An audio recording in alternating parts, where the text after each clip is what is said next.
નમસ્કાર, હું રાજ. આપ જોઈ રહ્યા છો સ્પાર્ક ટુડે ન્યૂઝ. સુરતના ભાઠે વિસ્તારમાંથી એક ચોંકાવનારી ઘટના સામે આવી છે. રાત્રે 8 થી 9 વાગ્યાના અરસામાં કચરો ઉઠાવતી ગાડીમાંથી આ કચરો ખાડીમાં ફેંકતા હોય તેવા કર્મચારીઓ કેમેરામાં કેદ થયા છે.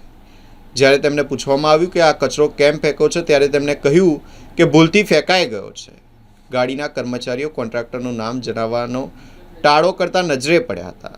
આ ગાડીની વાત કરીએ તો ગાડી નંબર GJ05GV2925 છે.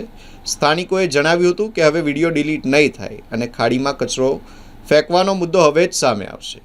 ખાડી પાસે પહેલાંથી કચરાના ઢગલા છે, જે સફાઈમાં મુશ્કેલી ઊભી કરી રહ્યા છે. હવે નજર સુરત મહાનગરપાલિકા કમિશનર પર રહેશે કે આ જવાબદાર લોકો સામે શું કાર્યવાહી કરે છે. કેટલી વાર ફેંક્યો? એક બે વાર ઘણી વખત બે ત્રણ વાર થઈ ગયો છે. હવે નહીં ફેંકતા. કેટલી વાર ગાડી લઈને આવ્યો? ગાડી આ 3 દિન ત્રણ દિવસથી કચરો ઢગલો થતો હશે ને નીચે? હા, નીચે નહીં નાખ્યો, આજે નાખ્યો પહેલી વાર. આજે રોજ તો हमारी गाड़ी आज फुल भरेगी ना, ये देखो फुल भरेगी ना, कहीं जगह नहीं.